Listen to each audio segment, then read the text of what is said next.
There exists a country where 5,000 years of breath still move through ancient stone. Where mountains pierce the sky with such force that clouds bow beneath them. Where the Indus flows like memory itself, carrying civilizations, dreams, the weight of empires that rose and crumbled into dust. This is Pakistan, not the Pakistan of news feeds and passing headlines. Not the Pakistan flattened into stereotypes by those afraid to look deeper. This is the Pakistan that whispers at midnight.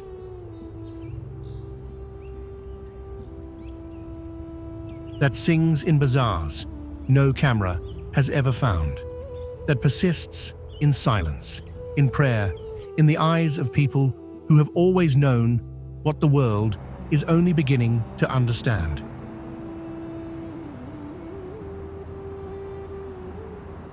You are here because you sense it, because somewhere inside, you know that truth lives in the spaces between what is said and what is felt.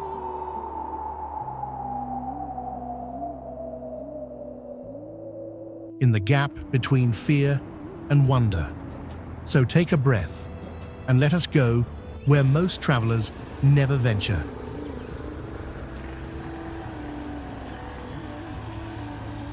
Subscribe to Hidden Travel Gems, because the journey you are about to take changes how you see everything.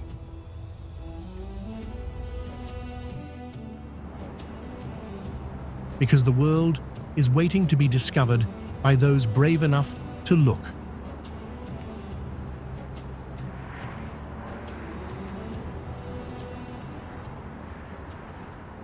Lahore breathes like a living thing. Walk the streets at dawn, and you encounter a city caught between centuries. Mughal gardens heavy with memory, colonial facades softening in morning light, contemporary chaos erupting with each sunrise.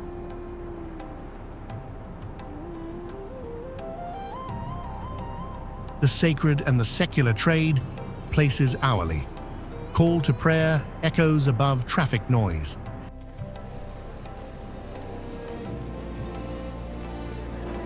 Sufi poetry finds its way into shopkeeper conversations. Children play cricket in streets where emperors once rode horses.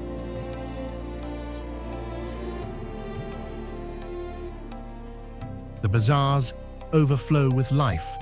Spice vendors, whose families have occupied the same corner for 3 generations.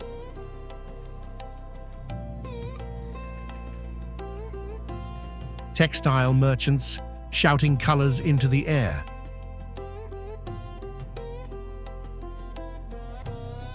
Above, black kites circle on thermal currents, their sharp cries cutting through the bazaar's noise. These raptors have hunted the skies of Lahore for centuries.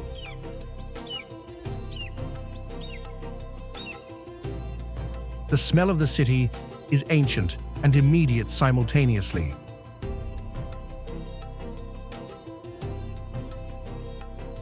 This is Lahore, a city that survives by refusing to choose between what it was and what it is becoming.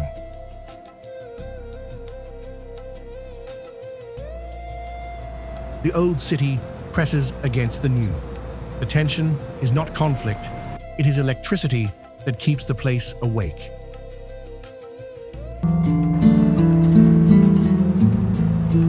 Every corner holds stories. Every street leads to something unexpected. Walk slowly and listen to the city speak.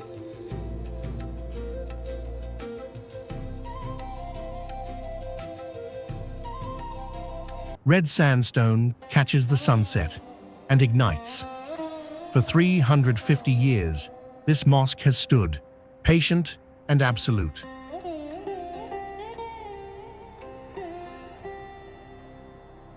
"124,000 souls can pray here simultaneously. But what moves you is not the number.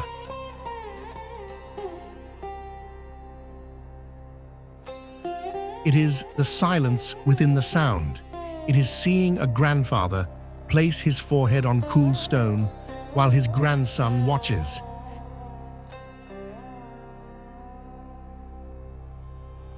It is understanding that this act, this prayer, connects him backward through time to millions who stood exactly where he stands now.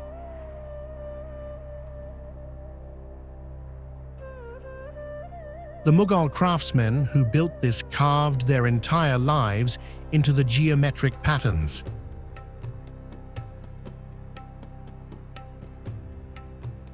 Their hands shaped this beauty, knowing they would never sign their names. This is devotion the modern world has forgotten how to understand.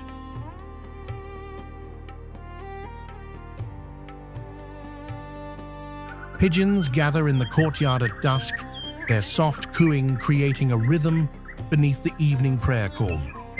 The mosque at night becomes something else entirely.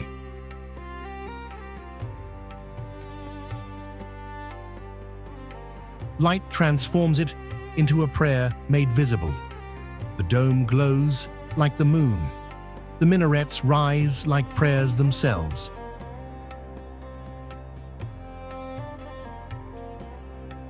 This is not tourism. This is witnessing faith become architecture, become stone, become eternal.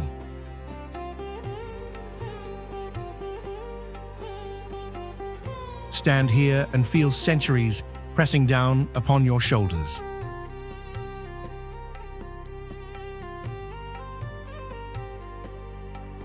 Walk through these gates and the city's noise falls away. The Lahore fort holds centuries within its walls, like a cupped hand holding water.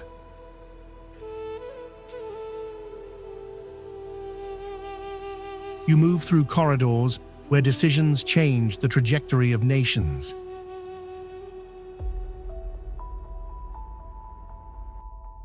The Sheesh Mahal catches sunlight through countless mirror fragments. Each reflection multiplies light into infinity.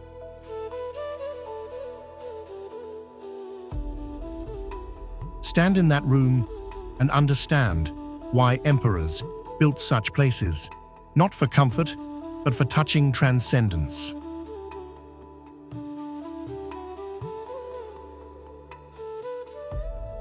The fort's walls have absorbed the footsteps of rulers, prisoners, lovers, and soldiers.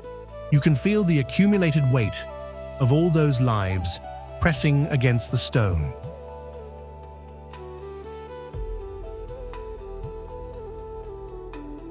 In the evenings, the brown owls of Lahore perch on the ancient ramparts, their large eyes watching over the fort as they have for generations.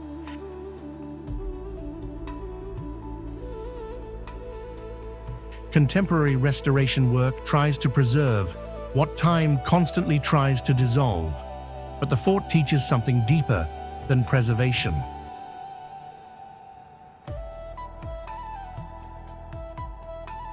All power is temporary. Beauty outlasts empires. Stone remembers what humans forget. Walk slowly here.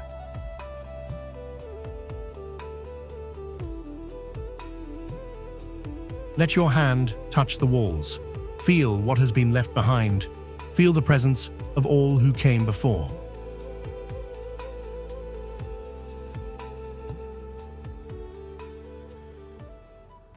The tile work here is so intricate that your eyes cannot rest. They travel from pattern to pattern, color to color, as if reading a text written in geometry and light.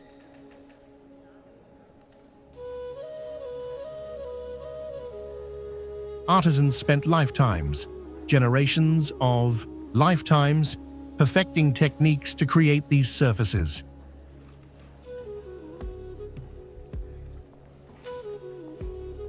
Blue and turquoise dance against gold. Red pulses beneath it all. Walking through the courtyard at noon, light falls through the arcades, creating shadows that are themselves artworks.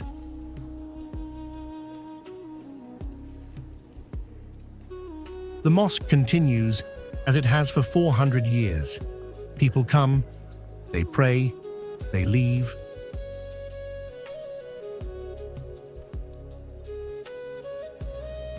Sparrows nest in the decorative alcoves and dart between the arches, their chirps echoing off the ancient tiles. The beauty is incidental to the purpose, and yet it is everything.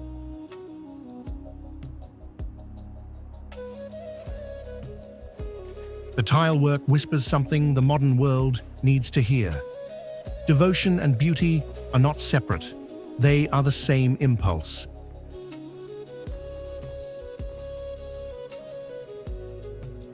The desire to make something so fine that it breaks your heart. Stand here and feel what that means.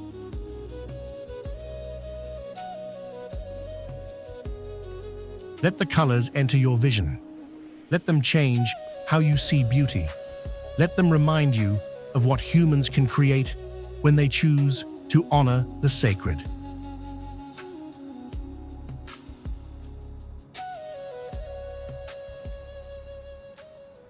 "173 meters of red brick rising into the Lahore sky.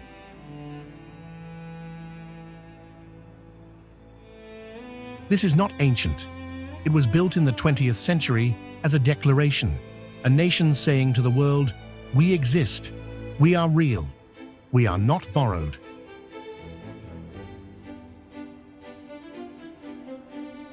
Stand at the base and feel the weight of that assertion. Independence cost blood. It cost clarity.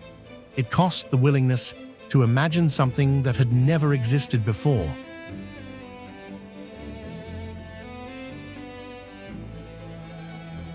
The monument's shape echoes Islamic architecture while declaring something entirely new.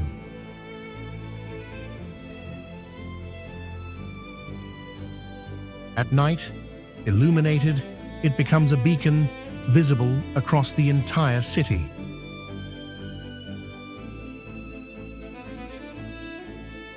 For Lahore residents, it is simply there. But for those who understand what independence cost, it means everything.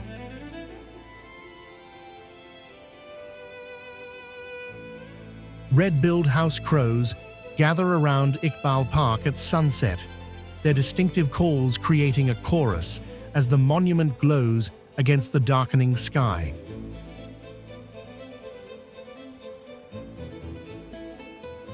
This is how revolutions become stone. This is how dreams become geography. Climb to the top and look down at a nation that chose itself.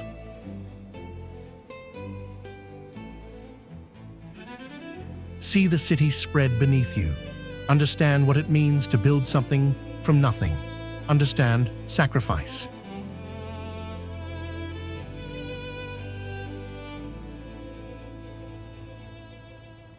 Karachi sprawls along the Arabian Sea, like a city that cannot quite believe its own existence. Chaos and order fight for the same space.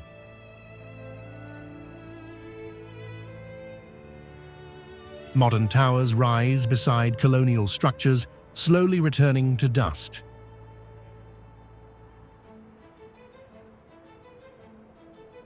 The port never stops moving. Ships arrive and depart in constant rhythm.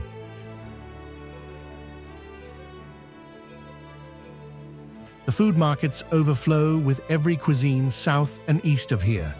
Fishermen still work the harbor as they did centuries ago.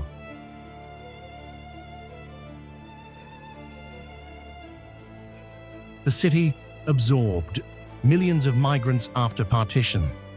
Those migrations created a place unlike anywhere else. Belonging is negotiated daily.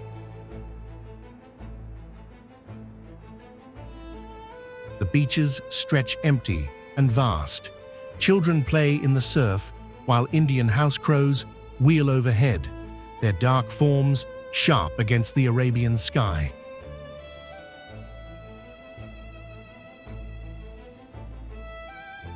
Flamingos gather in the mangrove forests around Karachi, their pink plumage creating unexpected beauty in the urban landscape.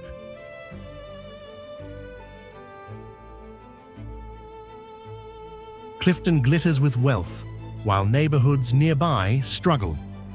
Karachi does not hide its contradictions. It lives them openly.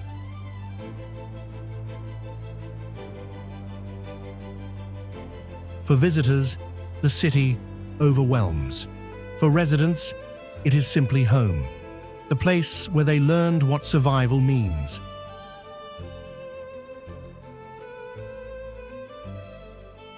Walk through the streets and witness a city still becoming, still discovering what it wants to be.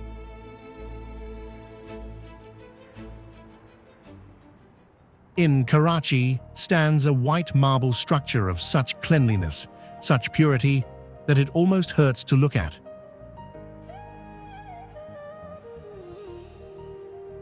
Muhammad Ali Jinnah, the founder of Pakistan, rests here.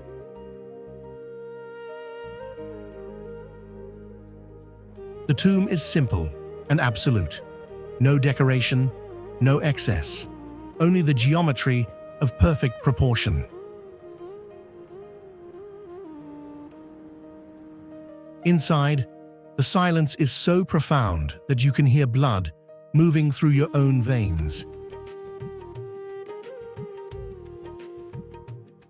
The tomb guards understand something about presence. They watch over this space as if it were sacred, which, for millions of Pakistanis, it is.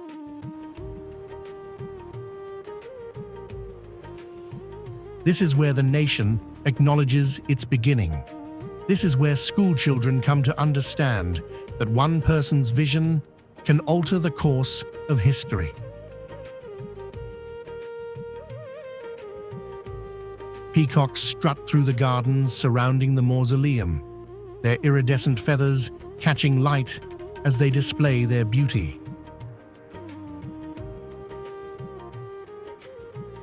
The tomb stands empty, except for memory, and that is everything.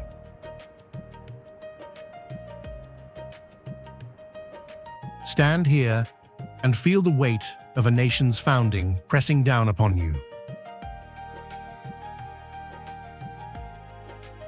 Walk quietly. Your footsteps are prayers. Your presence is witness to something larger than yourself. Feel the gravity of history in this place.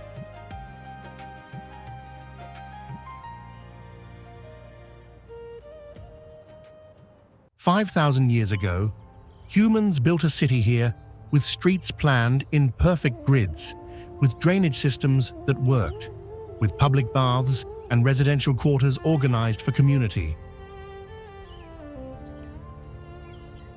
Then, for reasons no one fully understands, they abandoned it.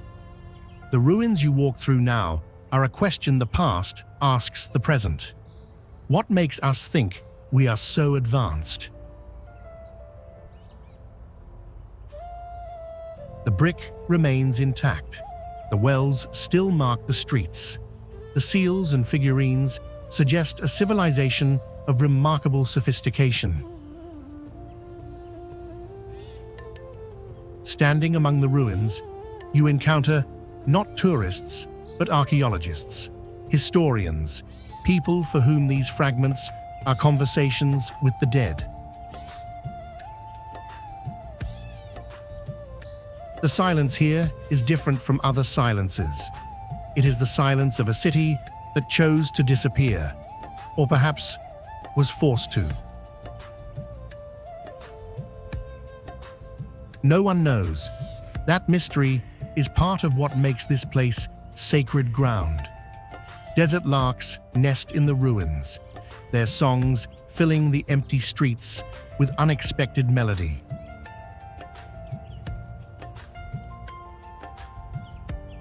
Jackals occasionally cross the site in the evenings, their haunting calls echoing through 5,000 years of abandonment. Walk among these streets and feel 5,000 years pressing against your chest.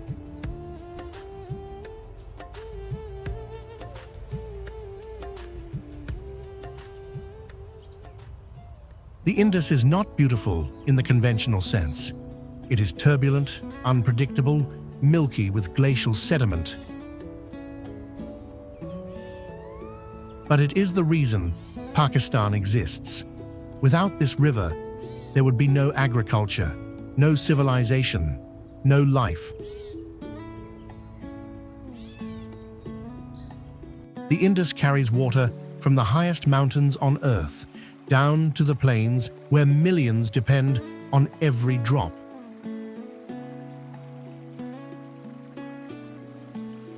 Fishermen still work the river as their fathers did. Farmers pull water through ancient irrigation channels.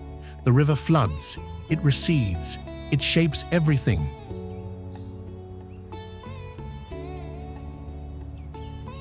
In some seasons, it is a torrent. In others, water runs scarce. Communities have learned to read the Indus the way sailors read oceans. They understand its moods. They respect its power.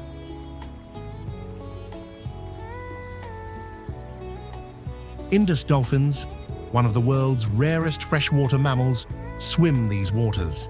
Their presence is sacred to locals who believe they bring blessing.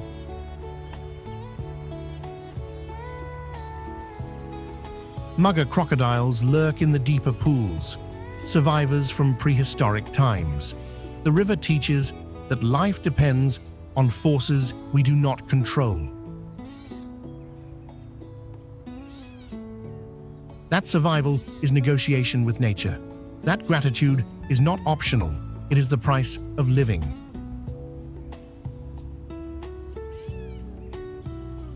Sit beside the Indus and watch it flow.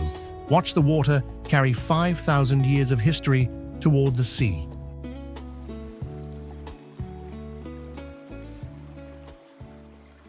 Multan is a city that exists partially in the material world and partially in the spiritual realm. The shrines here are not museums. They are living spaces where devotion persists as intensely as it did centuries ago.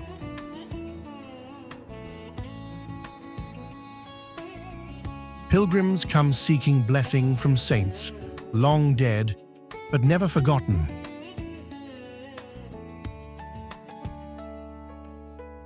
Walking through the streets, you encounter prayers whispered at every corner. The city breathes with spiritual intensity.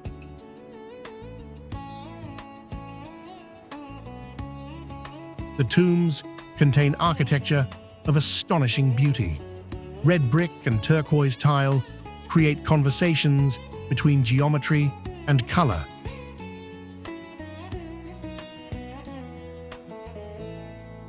Thousands arrive each week seeking connection to something larger than themselves. White-breasted kingfishers dive into the Chenab River that flows through Multan, their brilliant blue wings flashing in the sunlight. The tomb's architecture channels emotion in the way great art always does, through proportion, through light, through the accumulated intention of craftsmen who understood that beauty is a form of prayer.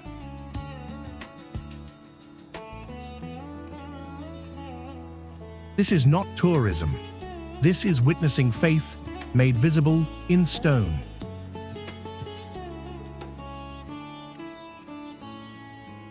This is encountering a tradition that has never stopped burning. Feel the spiritual energy moving through this city.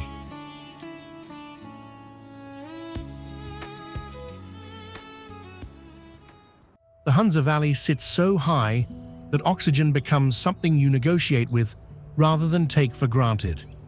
The water runs pure from glaciers. The fruit grows in impossible abundance. People here live longer than anywhere else on Earth. But the secret is not magic. It is the result of living in alignment with geography. The terraced fields climb impossible slopes.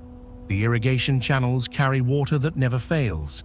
The diet consists of what grows here: apricots, walnuts, fresh vegetables. The rhythm of life follows seasons, not clocks. Walk through the valley and you see what humans can become when they stop fighting their environment and start dancing with it instead.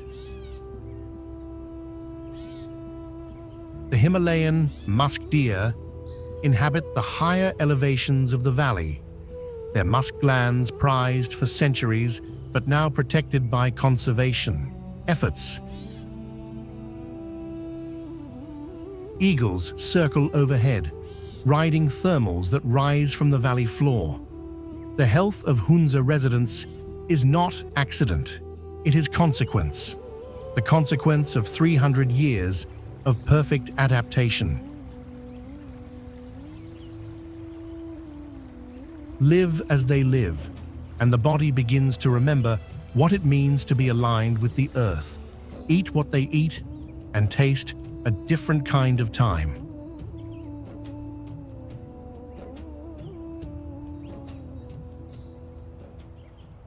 Bolted rises from a mountainside like something that grew there rather than being built. The wooden architecture is so intricate, so detailed, that your eyes cannot process it all at once. The fort served as palace for rulers of the Hunza kingdom. Inside, the spaces are small, intimate. The view from Baltit extends across the valley toward mountains that touch the sky. From here, a ruler could see everything, could make decisions affecting thousands. The fort is mostly empty now. A few caretakers maintain the structure, but the energy remains, the sense that important things happened in these rooms, that history was made here. Snow partridges nest in the rocky terrain surrounding the fort, their camouflaged feathers blending perfectly with the mountainside. Lammergeiers, the massive vultures of the Himalayas, ride the winds above the fort, their enormous wingspans casting shadows across the ancient stones. Walk through the corridors and feel the weight of past decisions. The fort teaches that power is always local before it becomes anything else. That mountains shape not just geography, but the character of those who live within them. Climb to the roof and look across centuries of Hunza history.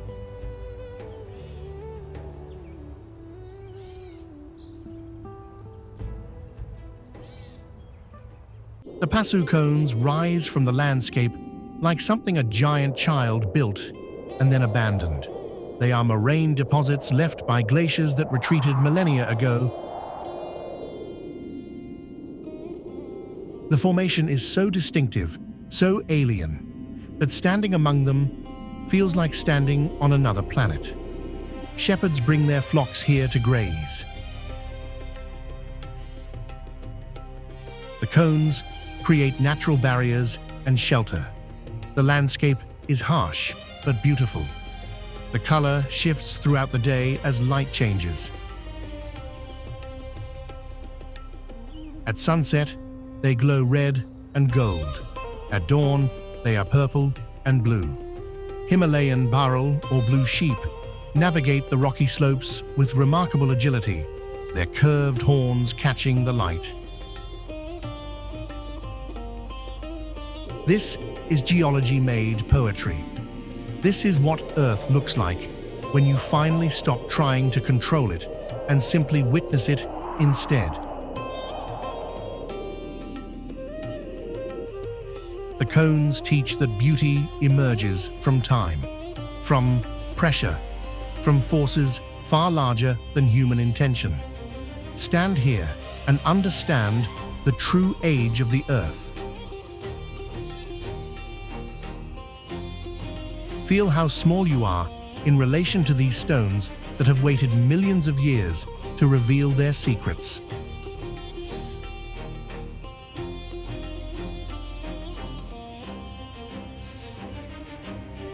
What you have witnessed throughout this journey is geography transformed into meaning. These places exist. These landscapes are real. But what makes them matter are the stories people bring to them. The prayers whispered in shrines, the climbers ascending mountains, the farmers irrigating fields their ancestors planted, the traditions persisting despite relentless pressure. The animals that have adapted to these extreme environments across millennia. Your story matters here too. Where has Pakistan called to you? What place in this journey made your heart recognize something true? What animal encounter moved you? What landscape changed your perspective? Leave a comment below. Tell us. Because the real journey is not watching this documentary. The real journey is allowing your understanding to transform. The real journey is recognizing that the world contains more beauty than fear suggests. Your voice matters, your perspective matters, your story matters. Share it with us.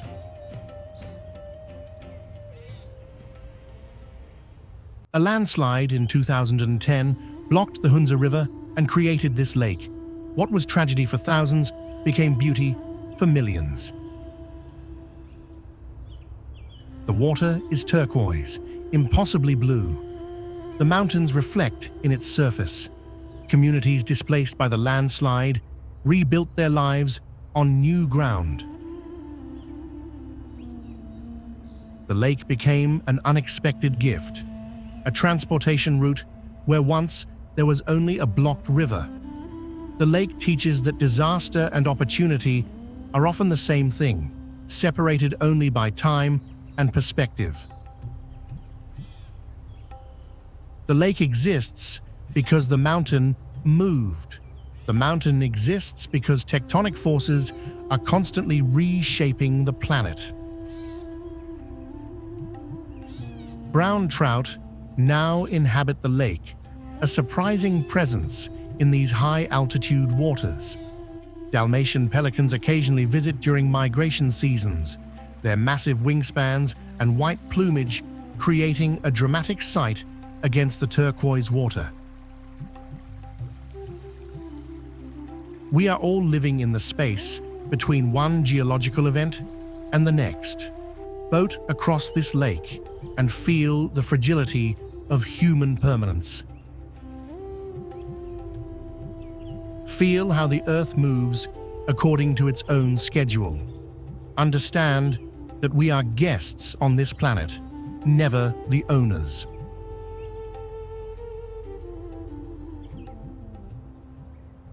Skardu sits at the convergence of three mountain ranges, the Karakoram, the Hindu Kush, the Himalayas. The city is high enough that breathing requires consciousness. The surrounding peaks are so high that they disappear into clouds. The bazaar here smells like apricots and walnuts. The light is so clear that distance becomes impossible to judge. What appears close is actually hours away. What seems distant is within reach. Skardu teaches that perspective is everything. The city represents the gateway to some of the world's most remote and beautiful places. From here, you can reach the highest mountains, the deepest valleys, the most ancient cultures. Pika, small alpine rabbits, squeak from among the rocks, their calls carrying across the thin mountain air. Snow leopards patrol the higher elevations, their golden coats providing perfect camouflage against the rocky slopes. The city is the threshold. stand in Skardu and feel the convergence of continental forces. Feel the power of mountains pressing down from all directions. This is geography made manifest in your body. This is where the earth speaks in stone and silence. But Skardu is not only about grand mountains and relentless geography. Below the jagged peaks, nestled in a gentler landscape, lies Shigar Valley. This is where life and nature find a delicate balance, a quiet oasis where the rhythm of survival is set by the meltwater from the glaciers above. The people here have lived in the shadow of the ice for centuries, finding ways to nurture orchards and fields in the harshest of environments. At the heart of the valley stands the Skardu Fort, a towering symbol of a time when empires used stone and cannon to assert control over such lands. The fort's weathered ramparts overlook the land, offering a panoramic view of the convergence between man's will and nature's raw power. From here, you don't just see mountains, you see the geography of history, of trade, and of survival. In Skardu, you don't simply visit, you feel the pull of the past and the present, as if you are standing at the intersection of all that has come before. Just beyond the gentle orchards of Hunza, the true heart of the Karakoram reveals itself. This is Hopar Valley, home to the colossal Batura Glacier, a slow white river of ancient ice. The glacier moves imperceptibly, grinding rock into dust, reminding you that time works on a geological scale here, not a human one. The glacier's ancient breath echoes in the air, a steady, unspoken hum of life that has existed far longer than you can imagine. The valley exists in a constant state of negotiation with the ice. Villages cling to the moraine walls. The meltwater feeds the trees. The air itself is charged with the cold breath of the glacier. To walk here is to walk beside an unstoppable, living force of nature. It teaches patience. It teaches humility. The silence is profound, broken only by the distant cracking of the ice and the rush of glacial streams.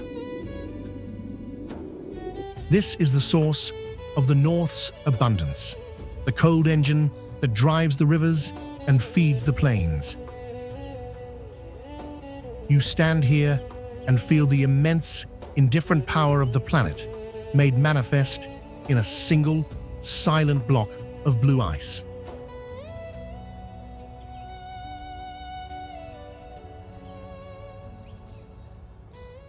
The Katpana Desert is not hot. It is cold. Winter temperatures drop far below freezing. The landscape is dunes, interspersed with rocky terrain. The sand is golden in certain light. The vegetation is minimal. What grows here grows in defiance of everything. Shepherds bring flocks to the desert edges during warmer months. The desert teaches that life persists even in the most hostile environments. That adaptation is the price of survival. That beauty exists even in emptiness, especially in emptiness. The desert is one of Earth's harshest environments, yet standing in it, you feel more alive than you do in comfortable places. Tibetan wild asses occasionally traverse the desert's edges. Their hardy bodies evolved for extreme conditions. Demoiselle cranes pass through during migration, their elegant forms creating unexpected grace in the barren landscape. The desert strips away everything unnecessary. It leaves only truth. Walk across this desert at sunset and understand what it means to be human. Small, temporary, fragile, and somehow still alive. Let the desert change you. Let it teach you about survival.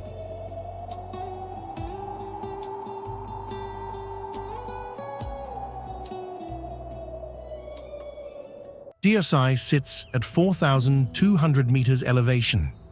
The landscape is rolling alpine meadows stretching endlessly. Brown bears roam freely here. Himalayan ibex stand on impossible slopes. In spring, wildflowers transform the meadows into gardens that rival anything humans could create. In winter, the park closes entirely. The snow becomes too deep. The cold becomes too extreme. Only in summer does Deosai welcome visitors. The park teaches that access to beauty is not guaranteed, that some places demand respect, that humans must accept the conditions nature imposes. Walking through Deosai, you encounter a landscape so pristine, so untouched, that you feel like an intruder, which you are, which is exactly how it should be. Marmots whistle across the meadows, their burrows creating networks beneath the wildflowers. Golden eagles hunt from above, their sharp eyes scanning the plateau for movement. Tread lightly here. This place belongs to itself.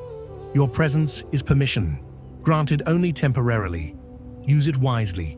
Respect what you encounter.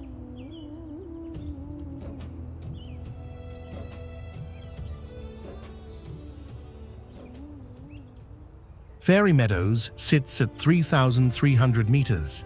Nanga Parbat towers above it. The mountain is so massive, so present, that it becomes the dominant reality. The meadow itself is carpeted with wildflowers. Purple, yellow, pink, white. Shepherds bring flocks here in summer. The elevation makes breathing conscious effort. The air is thin. The light is sharp. Standing in the meadow with Nanga Parbat looming above, you understand why mountains hold spiritual significance for human cultures. There is something about standing that small beneath something that enormous that cracks open the soul. Fairy Meadows teaches humility. It teaches that grandeur exists beyond human achievement.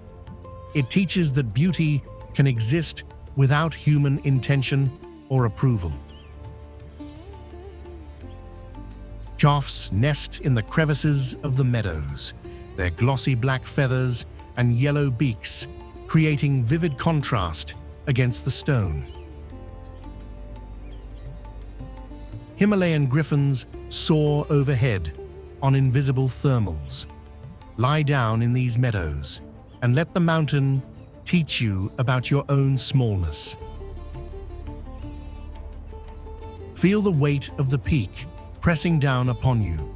Feel the flowers supporting your body. Feel connected to something ancient and eternal.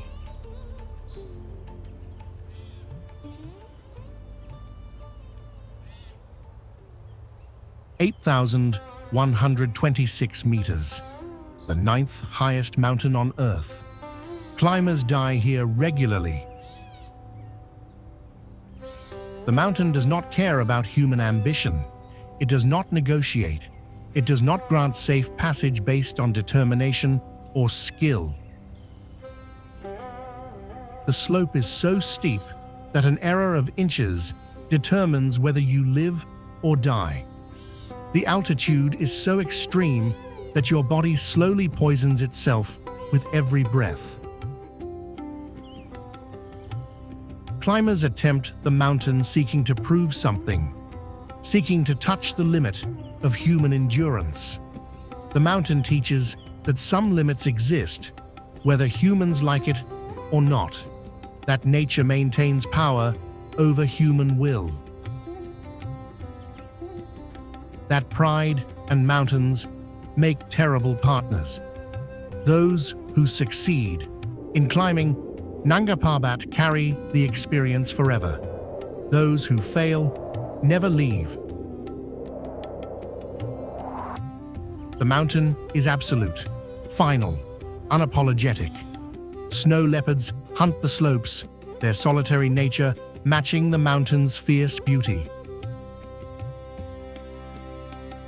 Look at it and understand that the earth does not serve humanity. Humanity serves the earth. Always. Respect this. Remember this. Never forget.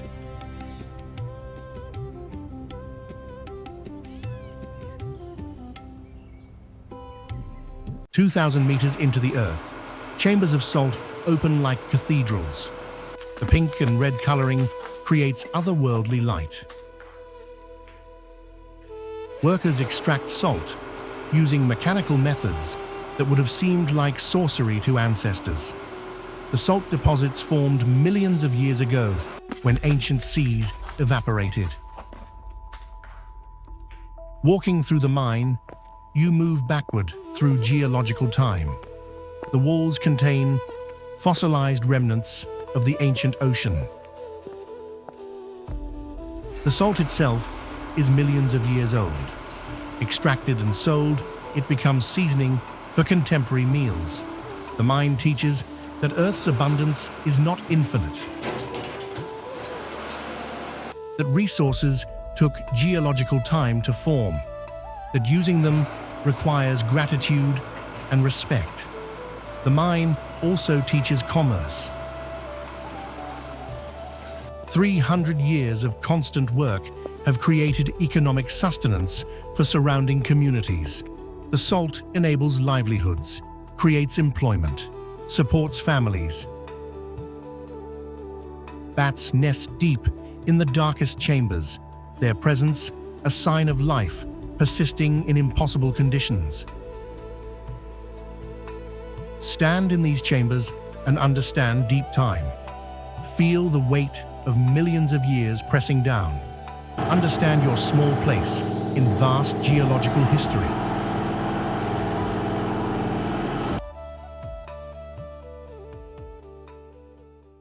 Kumrat is remote enough that few find it. Deep forest, clear streams, alpine meadows, the valley has remained largely undeveloped. Local communities maintain traditional pastoral lifestyles. Shepherds speak languages understood only by those who learned them in childhood. The valley teaches that wilderness persists for those willing to seek it. That pristine beauty still exists, that some places remain largely untouched. Walking through Kumrat, you feel like an archaeologist discovering something. The discovery is not of ruins, but of what the world looked like before humans built civilization. What Earth looks like when left to its own devices. The valley reminds you why conservation matters, why some places must be protected, why pristine wilderness is not luxury, but necessity. Asiatic black bears inhabit the forests, their presence a sign that the ecosystem remains intact. Cocklas pheasants call from the undergrowth, their distinctive voices echoing through the valleys. Find this valley and protect its secret. Tell no one. Some places deserve to remain hidden. Some wonders deserve to stay wild. Be a guardian of mystery.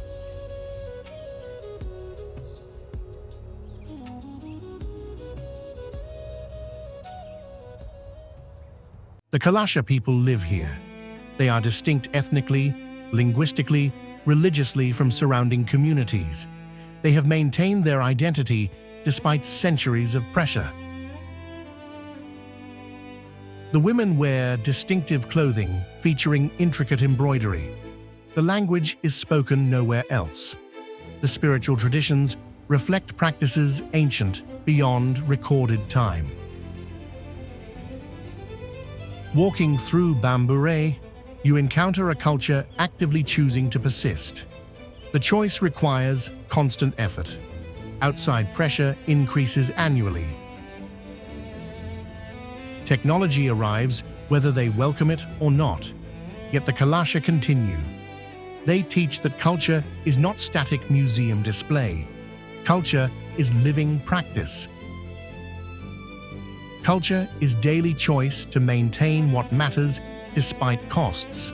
The valley teaches respect for communities that refuse to disappear, that resist homogenization, that insist their way of being matters. Kalash ibex roam the high slopes above the villages, their presence sacred in Kalasha tradition. Musk deer inhabit the remote forests. Honor their privacy. Observe quietly. Their story belongs to them. Your role is witness, not interpreter. Be respectful. Be humble. Be grateful for access to this sacred space.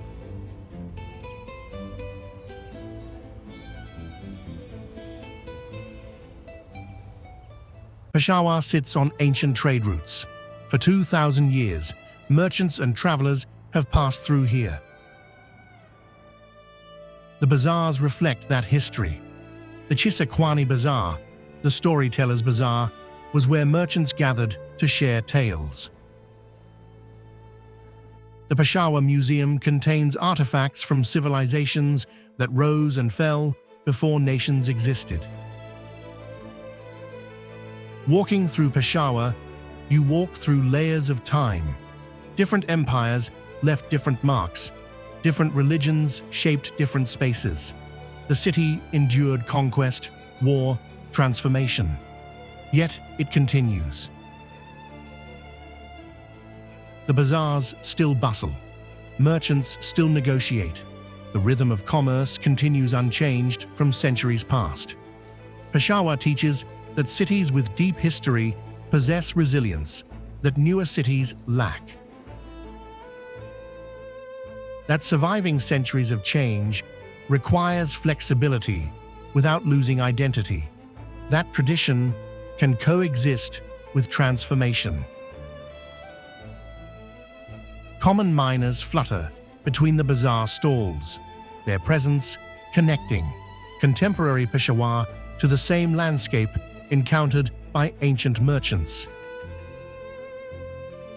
Sit in the bazaar and let the voices of millennia speak through contemporary commerce. Listen to the story unfolding around you. Feel history alive in this place. Islamabad's Faisal Mosque was completed in the 1980s. It incorporates traditional Islamic design principles within contemporary architectural language. The white marble dome dominates the skyline. The minaret rises with perfect proportions. The prayer hall accommodates 10,000. The courtyard holds 24,000. Yet the scale does not overwhelm the spiritual purpose. Walking through the mosque, you encounter worshippers from across Pakistan, across the world. They come to pray. They come seeking connection to something transcendent. The mosque teaches that spirituality need not reject modernity, that contemporary materials and traditional meaning can merge successfully. That faith adapts while maintaining its essential character. The Faisal Mosque is packed on Fridays, empty during weekday afternoons. The rhythm follows prayer times, not clock time. Mughal nightingales sing in the gardens of the mosque, their voices creating natural music beneath human voices in prayer. For worshippers, the mosque's modernity is irrelevant. What matters is that prayer here connects them to millions across history who prayed in the same way. Feel the continuity of faith in this space. In the lowlands, away from the rugged peaks of the north and the grandeur of Mughal forts, a different kind of history unfolded. One that still echoes through the stones and ruins of Taxila. Known as the ancient crossroads of civilizations, Taxila was a place where cultures met, mingled, and left their indelible mark on the world. Here, Greek philosophy, brought by Alexander the Great, merged with the ancient wisdom of the Indian subcontinent and the budding teachings of Buddhism, creating an intellectual melting pot.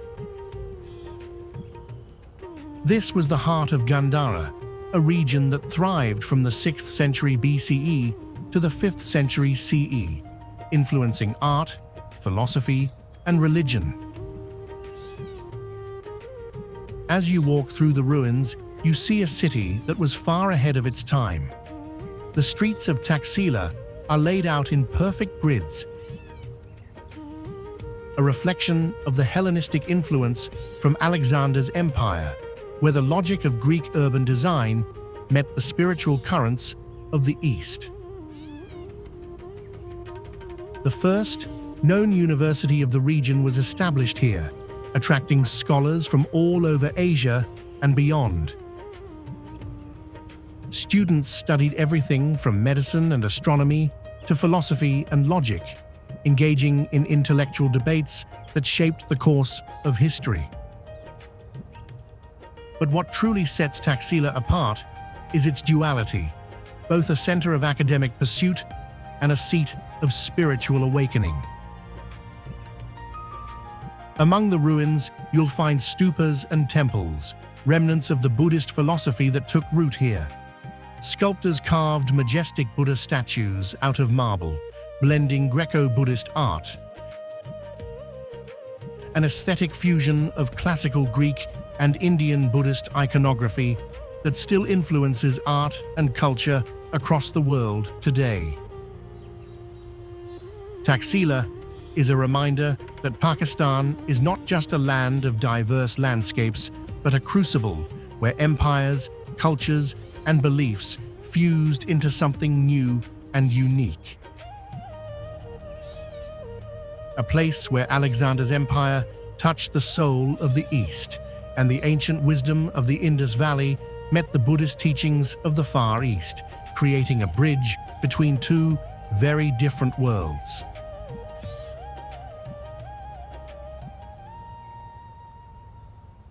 Perched high above the ruins of Taxila, on the mountainside, stands the Takhti-Bahi Monastery, a place so perfectly preserved it feels like stepping back in time. Built in the 1st century CE, Takhti-Bahi is one of the most intact Buddhist complexes in the world. It clings to the side of the hill, offering a view that, like its history, stretches across centuries. This remote, sacred place was once home to monks who dedicated their lives to the pursuit of enlightenment. Takhti-Bahi, which translates to throne of water, is a spiritual citadel where the main stupa is surrounded by prayer cells, halls, and shrines. Buddhist pilgrims from across the ancient world traveled here to meditate and study the teachings of the Buddha, contributing to the growth of Buddhism throughout the region. Takhti-Bahi was more than just a place of meditation.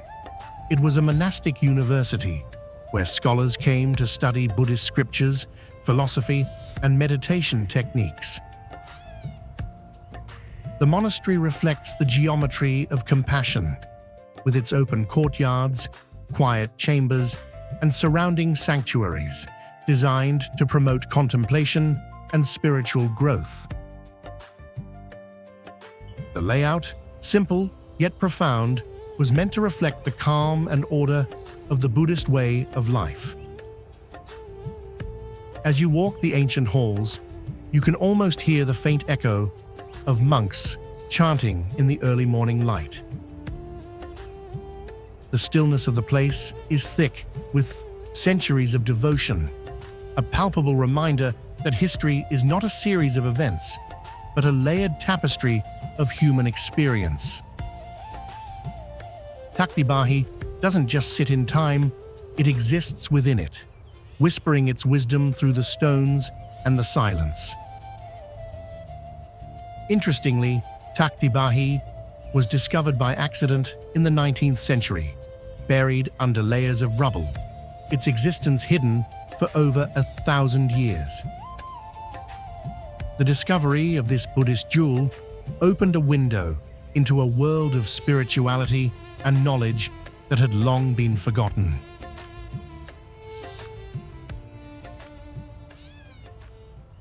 Gwadar sits on Pakistan's southwestern coast.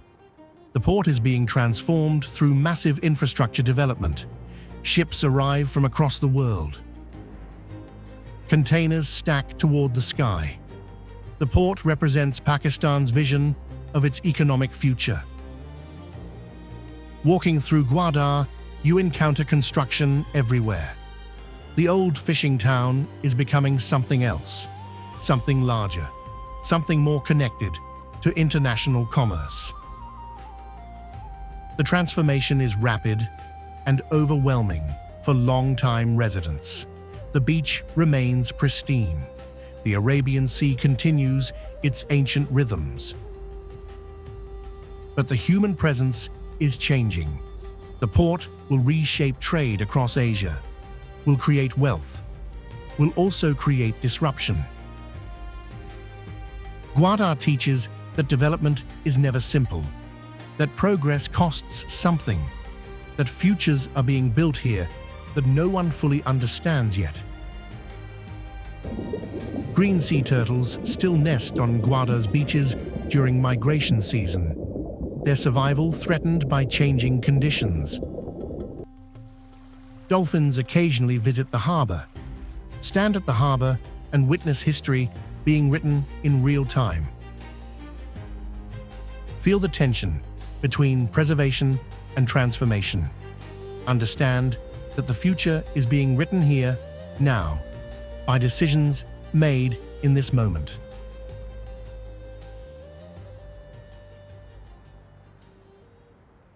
You have walked through cities built by emperors, through deserts that teach humility, through mountains that demand respect. You have encountered shrines where prayer persists as intensely as centuries ago. You have stood in places where 5,000 years of continuous civilization have left their fingerprints in stone. You have witnessed the animals that call these places home. The eagles soaring above peaks, the dolphins in the Indus, the snow leopards hunting in silence, the bears roaming pristine meadows. You understand now that Pakistan is not what you were told it was. Pakistan is complex. Pakistan is beautiful. Pakistan is dangerous and safe simultaneously. Pakistan persists. That persistence is what matters. The Indus River still carries water. The mountains still pierce the sky. Communities still gather in bazaars. Pilgrims still touch sacred tombs. Faith still moves people to create beauty. Wildlife still thrives in remote places where humans have learned to coexist. This is the Pakistan most people never see, but you have seen it now. You cannot unsee it. You carry this knowledge forward. Subscribe to Hidden Travel Gems, because there are places like Pakistan scattered across the world. The world is far more beautiful than fear suggests. There are always more journeys to take, always more stories waiting, always more wonder to discover. always more creatures to encounter, always more beauty to witness. Go, explore, live,